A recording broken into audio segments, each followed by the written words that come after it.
Hello there and welcome to another easy tutorial. Please like and subscribe for more. And if you need a tutorial on something, leave it in the comments. In today's tutorial, I will be showing you how to connect your Shopify store to Cjdropshipping.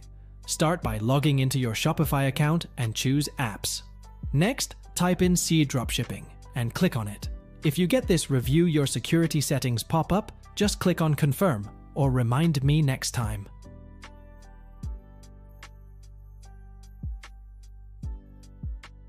Now install the Cjdropshipping app onto your Shopify. Click on Install once more.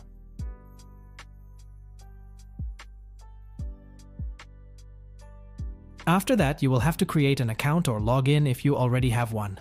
If you made a new account, you can fill in this little user questionnaire to let CJ know what products you will be looking for the most and which platform you will be using.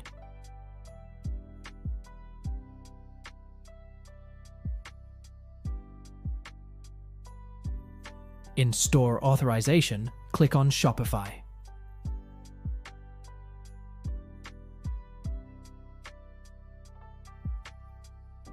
And next on Authorize. Now open up the app once more and your Shopify store will be connected to Cjdropshipping. Thanks for watching and let me know which easy tutorial you want next.